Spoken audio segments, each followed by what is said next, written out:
Hello, thank you for joining me today on the channel. In this video, we want to examine how to answer questions on comprehension passages in WAEC, SSCE, and GCE. The theory aspect, the theory section in WAEC usually has three different sections. Section A is for essay, which is 50 marks. Section B is for comprehension, which is 20 marks, while section C is the summary section.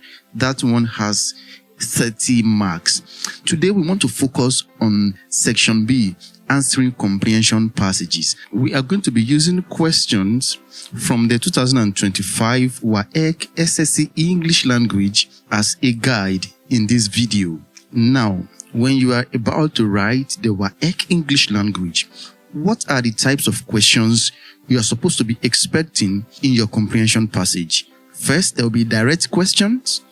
There will be inferential questions. You will also be tested on figures of speech or idioms. There will be a question on grammatical name and function. And then there will be questions on vocabulary. These are the 5 key aspects of English language in which you are going to be tested in your comprehension passage. Let's take a look at each of them, starting from direct questions. Direct questions in comprehension passages are questions that ask for explicit information stated in the text. They typically require you to locate and extract specific details without needing to infer or interpret beyond what the writer has written. The second type of question is the inferential questions. These are questions that require you to go beyond the literal meaning of the text and make logical conclusions based on the information provided. What is required of you in this type of questions are not directly stated in the passage. As a candidate, you are the one to infer them from the information, from the pointers that are there in the passage. This type of question could be more technical than direct questions. The next one is the question that is based on a figure of speech or an idiom. This type of question is to test your understanding of non-literal language. In most cases, a particular sentence or speech might be quoted from the passage, and you'll be asked the figure of speech used in such expression. Sometimes it is basically an idiom. The next question is the question that is based on grammatical names and their function. A grammatical element, usually a phrase or a clause, will be brought out from the passage, and you'll be asked the grammatical name and the grammatical function of the expression as it is used in the passage. And the last type of question is the one that is based on vocabulary. Some words will be underlined in the passage, and you will be asked to find another word or group of words to replace them as each of them has been used in the passage. This question is based on vocabulary. So these are the types of questions you will find. And this is not only peculiar to WAEC, SSCE, and GCE. These are also the types of questions we find in NECO, SSCE, and the GCE. So whether you are writing NECO or WAEC, this video is going to be useful for you. Now, let's begin to look at each of these questions one after the other. Like I said earlier, we are using the 2025 WAEC English language past question. So if you have that question, you may bring it out and let's work together. What we have on the screen are the questions from the 2025 WAEC English language comprehension passage. If you look at each of these questions very well, questions A to D are based on direct questions, while questions E and F are inferential questions. Question G is based on figure of speech and idiom. Question H is based on grammatical name and function. And the last question, question I, is based on vocabulary. So it covers all the types of questions we have earlier discussed in the video. Now we go back to the passage, read the passage, and begin to answer these questions one after the other. This is the first paragraph of the passage. It is not uncommon for students to play pranks on their teachers and classmates. They may decide to mimic their teachers, tell mischievous jokes, or play dirty tricks on their classmates. Okwinze was not an exception, and I had thought he was playing his own brand of pranks when he started exhibiting certain strange behavior. How wrong I was. This behavior turned out to be inimical to his overall outlook as a student. With my seat adjacent to his, I noticed, to my dismay, that Okwinze let out such a weird scream that left everyone around him alarmed and utterly confused. As the scream grew louder and became more frequent, efforts by teachers and classmates alike to find out the cause of such emotional outbursts proved abortive. Now to question A, the first question of the passage. The question says, what drew the writer's attention to Okwinze? What drew the writer's attention to Okwinze? The answer is Okwinze's strange behavior. Specifically, his weird screams drew the writer's attention to him. The writer mentioned that they thought Okwinze was playing pranks, but his behavior turned out to be something more serious. And what's the behavior? Loud scream, strange scream. And that is what drew the writer's attention to him. And of course, this question is under the category of direct question. This is because the answer to this question can be found right here in the passage. Let's read the second paragraph. Eventually, it took the intervention of the guidance counselor, who held numerous sessions with him, to calm him down. These sessions were worthwhile as the screams became less frequent and muffled. Question B says, how were the emotional outbursts calmed? How will the emotional outbursts calmed? The emotional outbursts were calmed through numerous sessions with the guidance counselor, which helped reduce the frequency and intensity of the screams. The session with the guidance counselor helped to calm Okwinze down. His screams became less frequent and became muffled.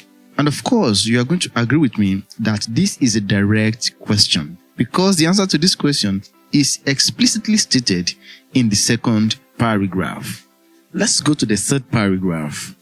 The following week brought out yet another challenge that left everyone dumbstruck. Okwinze suddenly had the notion that everybody around hated him and no one would like to be friends with him. The consequence of this was one of the most horrible experiences I had ever witnessed. It was bizarre. He shivered out of fear and bluntly refused to attend his classes. He literally acted like someone haunted by a sinister presence that no one else could see. This ugly development was again quelled by sympathetic teachers who were beginning to see that there was more to Okwinze's predicament than met the eye. The physics teacher, Mr. Abiodun, was one of the kind-hearted teachers who volunteered to stay with him in the staff room until he was fit to return to his class. Question C. State two effects that Okwinze's sudden notion had on him. State two effects that Okwinze's sudden notion had on him. 1. He shivered out of fear. 2. He bluntly refused to attend his classes. All of this can be found in the third paragraph. Let's go to the next paragraph, the fourth paragraph. But the straw that broke the camel's back was when Okwinze started bringing large sums of money and prohibited items like different types of phones fully loaded with data, and was willing to share these with his classmates without reservation. We were all taken aback at such generosity shown by Okwinze, whom we had never associated with such a flagrant display of wealth. Now to question D. Question D says, how did Okwinze's classmates react to his sudden display of generosity? How did Okwinze's classmates react to his sudden display of generosity? The answer to this question is Okwinze's classmates were taken aback and surprised by his unexpected and lavish generosity. The classmates were surprised by Okwinze's generosity, especially since he was sharing prohibited items like phones Let's go to the 5th paragraph. Consequently, the school authorities swung into action. They questioned Okwinze closely and then invited his parents to the school. It was at this juncture that the revelation was made that Okwinze was an only and lonely child, abandoned at home for long stretches of time by his parents, as they were busy chasing after wealth. Okwinze had consequently resorted to his antics to attract attention and affection to himself. Now to question E. According to the passage, why did Okwinze behave the way he did?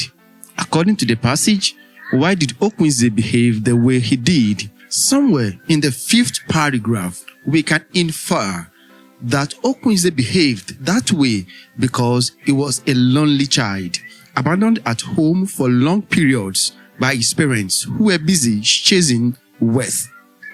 The passage reveals that Okwinze's parents were busy chasing wealth, leaving him lonely and seeking attention. His behavior was a cry for attention and affection. Now to the last paragraph of the passage. Everyone learned the painful lesson of how damaging abandonment and loneliness can be to the psyche of children who are growing up. Now it was clear that what Okwinze needed most to become normal again was love and emotional assistance of everyone around him, instead of being looked upon as a case of mental aberration. To question F. What important lesson was learned from the episode? What important lesson was learned from the episode? The episode taught that abandonment and loneliness can severely damage the mental and emotional well-being of growing children. Let's quickly go to question G. Question G is based on figure of speech and the idiom. The question says, the straw that broke the camel's back. The straw that broke the camel's back. What figure of speech is used in the expression above? The figure of speech that is used in the above expression is metaphor. Metaphor. In this case, you do not need to put it in sentence structure. The way I said is, you could just write metaphor. You will get your full mark. Just metaphor is enough. The straw that broke the camel's back is an idiom, but then it is used metaphorically. The fact that Okwinze started bringing large sum of money and other prohibited items to school is compared to the last straw that broke the camel's back. So it is metaphorical. It is metaphor. Now to question H. Question H. This question is based on grammatical name and function. We have who are growing up. Who are growing up. What is the grammatical name given to this expression as it is used in the passage? What is the grammatical name given to this expression as it is used in the passage? Figure 2. What is its function? Now, the grammatical name is relative clause. Just write relative clause. Another name for a relative clause is adjectival clause. So whether you write relative clause or adjectival clause, you should get your full mark. Figure 2. What is its function? Looking at the way it is used in the passage, it modifies the noun children. It modifies the noun children. As we see, everyone learned the painful lesson of how damaging abandonment and loneliness can be to the psyche of children who are growing up. Who are growing up modifies the noun children. As we can see, the clause who are growing up describes children. It tells us more about children. Now to question I, which is the last question on the passage. It is based on vocabulary. For each of the following words, find another word or phrase which mean the same and can replace it as it is used in the passage. The first one is inimical. As it is used in the passage, inimical can be replaced with harmful. The most important thing that you must note under this section, under this type of question, is that if the given word is an adjective, your replacement, the word you are going to use to replace it, must also be an adjective. If it is a past tense verb, your replacement must also be a past tense verb. If it is a noun, your replacement must also be a noun. In this case, inimical is an adjective. Also, harmful is an adjective. The second important thing is that your answer should be able to replace the given word in the sentence without changing the intended meaning of the writer. So, let's try to replace inimical with harmful in the sentence. This behavior turned out to be inimical to his overall outlook as a student. This behavior turned out to be harmful to his overall outlook as a student. The second given word is utterly. Utterly. That can be replaced with completely. Completely. Let's see it in the sentence. I noticed to my dismay that Okunze let out such weird screams that left everyone around him alarmed and utterly confused. That left everyone around him alarmed and completely confused. Number 3, we have notion. It can be replaced with idea or believe. Let's try to put this in the sentence. Okunze suddenly had the notion that everybody around hated him. Okunze suddenly had the idea that everybody around him hated him. Okunze suddenly had the belief that everybody around him hated him. What is important here is that if you have more than one answer, just check the two answers and pick one. Do not write two answers as I have done here. I did this here in order to explain for the sake of explanation. So if I were you, in this case, I would go with belief, because I'm going to stick more with belief than idea. Okunze suddenly had the belief that everybody around hated him. In figure 4, we have bizarre. Bizarre means something that is unusually strange or completely different. And the word to replace bizarre is strange. Strange. Let's replace bizarre with strange as it is used in the passage. It was bizarre. It was strange. Simple as that. The next word is predicament. Predicament. It simply means a difficult situation. So we can just use those two words, that phrase, to replace predicament. Difficult situation. Let's put it in the sentence. This ugly development was again quelled by sympathetic teachers who were beginning to see that there was more to Okunze's predicament than met the eye. There was more to Okunze's difficult situation than met the eye. The last identified word is assistance. Assistance. We can use the word support to replace assistance as it's used in the passage. We can also use the word help to replace assistance as it is used in the passage. Let's fit these two words into the passage and see how they both go. Now it was clear that what Okunze needed most to become normal again was love and emotional assistance of everyone around him.